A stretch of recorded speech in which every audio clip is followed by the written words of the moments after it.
Assalamualaikum warahmatullahi wabarakatuh. Oke teman-teman, jumpa lagi ya. Kali ini dengan pembahasan yang masih sama, yaitu tentang PDIP mengibarkan bendera putih. Apalah maksudnya bendera putih ini? Jadi guys, di Pilkada Jawa Tengah kemarin antara Pak Andika dan lawannya yaitu Lutfi ya, sama-sama seorang jenderal bintang 2 dan mantan panglima, yaitu berpangkat apa? Pak Lutfi ini mantan Kapolda Jawa Tengah dan Pak Andika ini mantan Panglima TNI. Nah, kedua jenderal ini bertarung ya. Ini sangat panas karena apa? Karena satunya PDI, satunya endorse Jokowi. Lah kok panas? Ya karena ini arah politik Jokowi yang kita tidak bisa tebak, guys. Karena di situ PDI telah memecat Jokowi. Ya, dengar.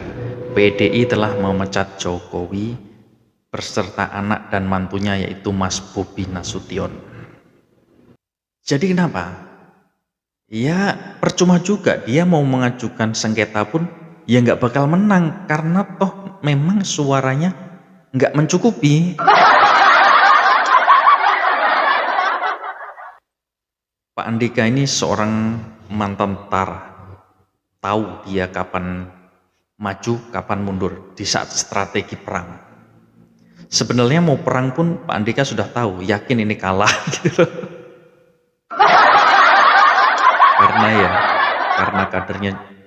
Karena kadernya jangan mundur, kamu harus maju, jangan sampai kalah sama Jokowi, kita ini partai besar, partai kuasa 10 tahun gitu, jangan sampai kalah sama endorse-nya Jokowi. Jokowi itu apa? Nggak ada apa-apanya tanpa PDIP.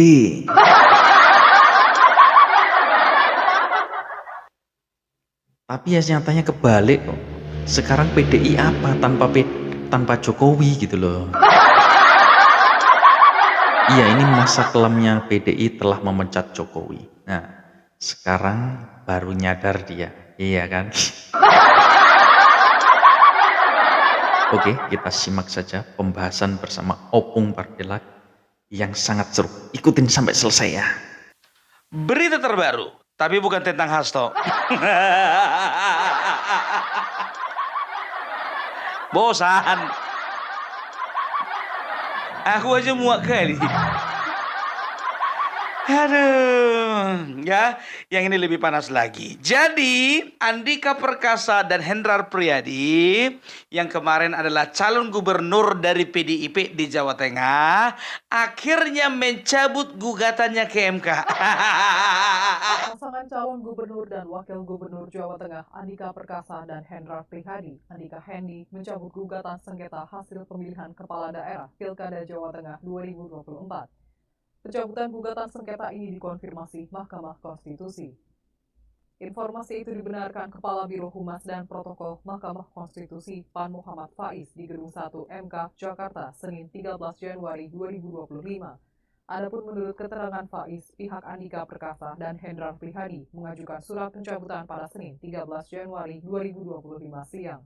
Pencabutan permohonan Andika Hendi akan dikonfirmasi lebih lanjut dalam sidang pemeriksaan perkara direncanakan digelar Senin 20 Januari 2025. Di dalam sidang tersebut, MK akan mendengarkan keterangan KPU selaku termohon, pihak terkait, dan Bawaslu. Adapun sidang tersebut tidak harus dihadiri Andika Perkasa dan Hendrar Prihadi, mengingat keduanya telah memberi kuasa kepada tim kuasa hukum.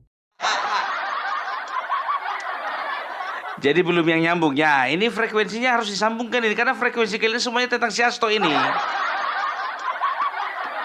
Jadi kemarin itu calon-calon kepala daerah yang kalah kebanyakan juga dari PDIP, mereka menggugat hasil pemilu ke MK, kan begitu. Karena menurut mereka lawan mereka melakukan tindakan-tindakan kecurangan. Itulah yang menyebabkan mereka kalah. Termasuk salah satunya Andika Perkasa. Nah, nggak tahu entah kenapa akhirnya pada saat tanggal 13 Januari kemarin gugatannya dicabut. Padahal sebelumnya kubu mereka mengatakan bahwasanya Ahmad Lutfi dan Tat Yassin secara terang-terangan, secara masif, terstruktur dan juga sistematif, melakukan banyak sekali tindakan kecurangan. Kalau memang seperti itu, kenapa dicabut gugatannya? Membatalkan atau mendiskualifikasi pasangan calon nomor urut 2 atas nama Ahmad Lutfi dan Tas Yassin sebagai pemenang garing calon gubernur dan wakil gubernur terpilih. Bahwa selama masa kampanye pemilu kali di Jawa Tengah berlangsung banyaknya indikasi pelanggaran yang tersifat terstruktur, sistematis dan masif. Adapun pelanggaran pemilihan money politik yang bersifat terstruktur, sistematis tersebut adalah sebagaimana pemohon uraikan di bawah ini. Keterlibatan, keberpihakan, dan ketidaknetralan kepala desa yang melakukan tindakan yang menguntungkan salah satu pasangan calon, yaitu pasangan calon gubernur dan wakil gubernur Jawa Tengah Ahmad Lutfi dan Tas Yassin. Bahwa dengan demikian terlihatlah hubungan sejarah kedekatan antara calon gubernur Ahmad Lutfi dengan Kapolda Jawa Tengah dan PJ Gubernur Jawa Tengah beserta struktur di bawahnya dan struktur ASN dengan proses hubungannya adalah Presiden ke-7 Republik Indonesia Joko Widodo. Hal mana sudah dipersiapkan sebelumnya untuk mengkondisikan siapa calon gubernur dan bagaimana menjamin kemenangannya dalam pilkada tahun 2024. Kenapa? Why? Kenapa? Nggak yakin menang ya? Mereka kemarin sempat ngotot bahwasanya ada pengerahan kekuatan daripada pejabat-pejabat negara yang ada di Jawa Tengah, sehingga itu yang membuat Ahmad Lutfi dan Tat Yassin menang. Mereka memframing masyarakat di Indonesia ini bahwasanya kecurangan masif terjadi di Jawa Tengah. Pelaku utamanya adalah Tat Yassin dan juga Ahmad Lutfi beserta timnya. Astagfirullahaladzim. Inilah susahnya orang kalau punya mental kepengen menang tapi nggak kepengen kalah. Ya siapa pula kepengen kalah, Bung? Ya tetap maksudku, ya siap menang harus juga siap kalah. Ya, jadi kemarin melalui kuasa hukumnya Denny Indrayana, Ahmad Lutfi dan Tat Yassin juga merasa terkejut. Dan tanggapan dari mereka, ya mereka sedang menunggu apakah pernyataan dari kubu Andika Perkasa itu adalah pernyataan yang sah ya. Jadi kalau memang mereka mengangkat bendera putih, ya sekarang kita tinggal menantikan pelantikan dari Ahmad Lutfi dan juga Tat Yassin. Sekarang jadi pertanyaannya, kenapa? Kenapa mundur? Jadi sebetulnya ku bilang sama kalian, kalau Andika Perkasa sendiri pun juga bersama pasangannya, ya sebetulnya mereka sendiri ini pun juga sudah sadar bahwasannya mereka kalah. Jadi sebagai informasi ya, untuk Jawa Tengah kemarin perolehan suara Ahmad Lutfi Tat Yassin itu unggul di 59,14%. Andika Perkasa Hendrar Priyadi di mereka itu 40,86%. Jadi bisa dikatakan selisihnya itu banyak loh. Ya kalau angka cuma 10%-nya kan begitu. Enggak, 20%. Hampir 20%. Kalau dikali-kalikan ya kan, itu berarti ada sekitar 6 juta lebih. 6 juta suara, 5 juta suara ya selisihnya itu. Jadi sebetulnya Andika Perkasa ini mereka udah yakin sebetulnya mereka kalah. Cuman dari DPP sendiri ya mereka yang mengajukan gugatan. Jadi udahlah sebetulnya ingat ya, Andika Perkasa itu seorang tentara, seorang prajurit. Dia itu seorang komandan dan dia bisa mengukur kapan harus maju, kapan harus mundur. Saatnya maju, saatnya mundur ya mundur. Jangan saatnya mundur, maju. Harusnya Andika Perkasa yang ngajari kalian, bukan kalian yang ngajarin Andika Perkasa. Bikin malu. Aku melihat sendiri, ya menyaksikan sendiri bagaimana di pemberitaan dan juga media sosial mereka membangun opini seolah-olah Ahmad Lutfi dan Taci Yasin itu memang betul-betul orang yang menggunakan kekuatan-kekuatan pejabat negara, parcok, si hijau, ya, dan juga lain sebagainya. Mengerikan kali, makanya aku bilang ya, ternyata setelah dilakukan pertarungan nggak seberapanya. Tuh dia, makanya ya. Jadi sekarang begini, kalau dipikir-pikir kok bisa ya? Apakah ada lobby? Kemarin itu kan tertangkap kamera ya, Puan Maharani mengatakan sama Ibu Megawati, itu Pak Prabowo mau ketemu sama Ibu, mau ketemu langsung sama Ibu. Dari komat kamitnya itu ya kan, aku juga nggak tahu juga, entah memang itu yang dibilangkan gitu. Sekarang kan masalah ketemu itu, kalau masalah ketemu ya kan, apa setiap kali ketemu melobi? Asal jumpa lobby gitu. Tapi bisa masuk akal juga. Banyak dari mereka sendiri, mereka beranggapan begini ya. Ada beberapa orang beranggapan mungkin Bapak Prabowo sudah melobi, atau mungkin PDIP sudah melobi kepada Bapak Prabowo ya, sehingga ya kalau bisa PDIP itu kalaupun bunyinya oposisi ya, kalau bisa jangan dipersulit lah. Kalau bisa dapatan juga dong.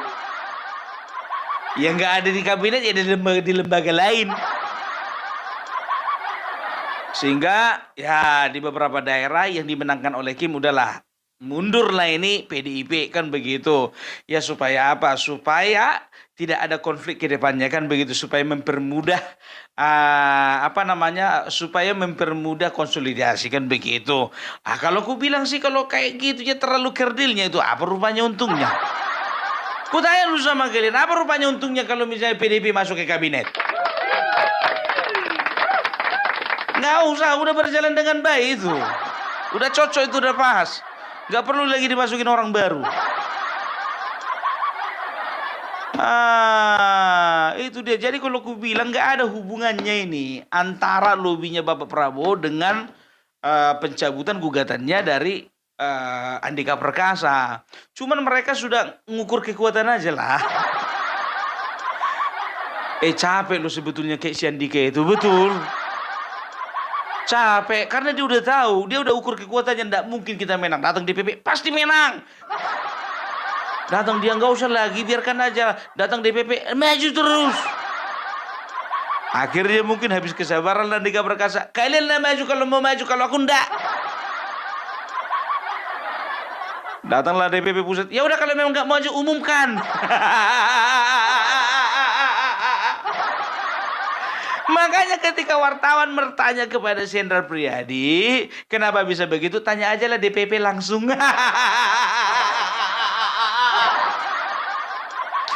Aduh.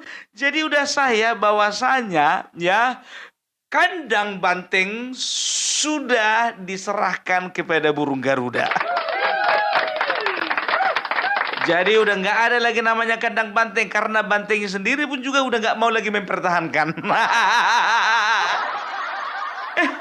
Coba mereka menganggap itu kandang banteng, makanya mereka berpikir bahwasanya Jawa Tengah adalah martabat kita, Jawa Tengah adalah marwah kita, Jawa Tengah itu adalah harga diri kita, adalah kebanggaan kita. Sudah bertahun-tahun, berpuluh-puluh tahun, bahkan sejak PDIP didirikan, Jawa Tengah adalah basis kita, kandang kita. Ternyata di ujung nggak bisa dipertahankan. Iya kan? Itu dia, makanya jadi di sini sudah sah ya. Jadi jangan pernah lagi Jawa Tengah kalian bilang kandang banteng. Ya, karena banteng sendiri, sisa-sisa banteng di sana sudah mundur teratur. Mundur teratur. Kan begitu. Itu makanya aku bilang kayak mana nggak mundur teratur, ya kan? Mereka lagi apa namanya lagi mempelajari materi apa yang akan mereka pertarungkan di persidangan, ya kan? Tapi sambil-sambil juga mereka melihat beberapa orang, bahkan banyak orang datang berdharma wisata ke rumah Bapak Jokowi.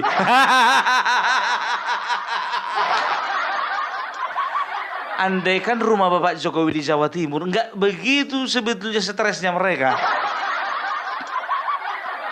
Hah? Itu dia, makanya aku bilang. Sedangkan kemarin itu, siapa namanya, Bapak Ahmad Lutfi, gubernur terpilih, ketika memberikan keterangan mengenai pencabutan gugatan oleh kubu Andika Perkasa, dia lagi main-main ke rumah Bapak Jokowi. Makanya aku bilang, jangan main-main sama Bapak Jokowi. Terserah mau dibilang Raja Jawa kek, mau dibilang apa namanya penguasa kek, mau dibilang matahari kembar kek. Yang penting Joko Widodo masih dicintai oleh rakyatnya.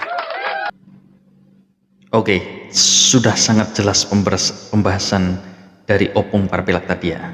Jadi ya walaupun nggak dicabut, dia menuntut pun percuma juga gitu loh, nggak bakal menang juga di MK.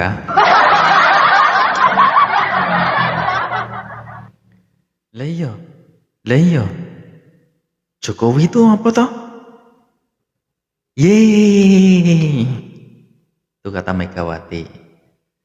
Pak Jokowi itu loh, tanpa PDIP ya, aduh kasihan dah. Masih terngiang-ngiang ya hinaannya Megawati kepada Jokowi di saat kongres waktu itu. Ingat betul saya, di depan para kader-kadernya Megawati bilang seperti itu. Aduh Jokowi itu apa ya, tanpa PDIP Jokowi itu aduh kasihan dah. Betapa sakitnya betapa rasa sakitnya hati seorang Jokowi.